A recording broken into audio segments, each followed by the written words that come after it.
que você faria se entrasse em um carro e percebesse que ele simplesmente não precisava de você para dirigir?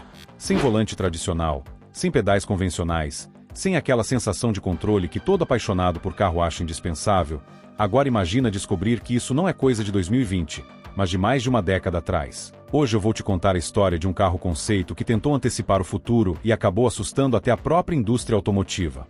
Quando a Mercedes revelou o F015 Luxury Motion, muita gente achou que era só mais um conceito exagerado de salão, bonito para foto, impossível de virar realidade. Só que esse carro escondia uma ideia muito mais profunda. Ele não era um exercício de design, ele era um manifesto. A Mercedes estava basicamente dizendo que o carro do futuro não seria mais sobre dirigir, mas sobre ser transportado.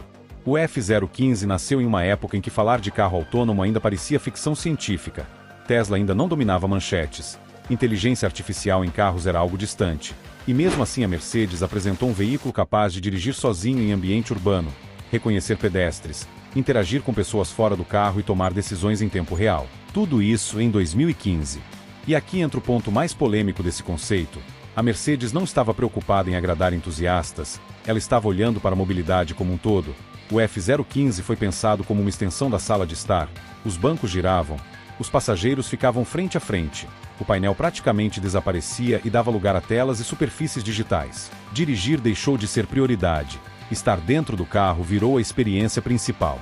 Isso soa quase como uma heresia para quem ama carros. E talvez seja por isso que o F015 nunca tenha sido realmente abraçado pelo público. Ele não prometia emoção ao volante, não falava de desempenho, não falava de ronco de motor, ele falava de tempo. Conforto e liberdade para fazer qualquer coisa enquanto o carro cuidava do resto. Tecnicamente o conceito era absurdo para a época. Sensores lidar, câmeras, radares, sistemas de comunicação externa por luzes e projeções. O carro literalmente conversava com pedestres usando sinais visuais para indicar quando iria parar ou seguir. Algo que só agora começa a aparecer em protótipos modernos de forma tímida. O design também ajudava a reforçar essa ideia futurista. Linhas suaves, proporções estranhas, rodas enormes, um visual que parecia mais um objeto tecnológico do que um automóvel tradicional. E isso não foi por acaso.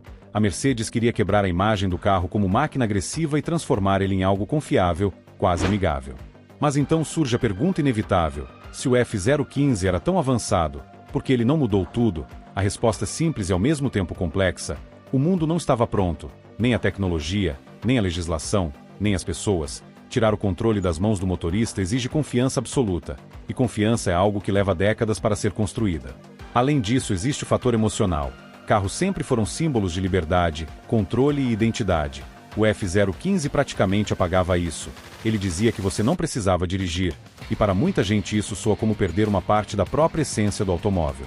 Mesmo assim, o legado do F015 é gigantesco. Muitas ideias apresentadas ali começaram a surgir anos depois em modelos de produção. Interfaces mais inteligentes, assistentes avançados de condução, foco maior em conforto e conectividade. Hoje a indústria caminha exatamente na direção que esse conceito apontou, só que de forma muito mais lenta e cuidadosa. O mais curioso é perceber que talvez o F015 não tenha sido um fracasso, ele só nasceu cedo demais. Ele cumpriu o papel de provocar, de gerar debate, de plantar ideias, e esse sempre foi o verdadeiro objetivo dos carros conceito mais ousados da história. No fim das contas, o F015 representa um futuro que ainda está chegando, um futuro onde o carro deixa de ser protagonista e passa a ser um meio, onde dirigir vira opção e não obrigação. E gostar ou não dessa ideia depende muito do que você espera de um automóvel. E se você curte esse tipo de conteúdo sobre história, a tecnologia e as curiosidades do mundo automotivo, já segue o canal Velocidade Oculta para não perder os próximos vídeos. Aqui, a paixão por carros vai muito além do volante.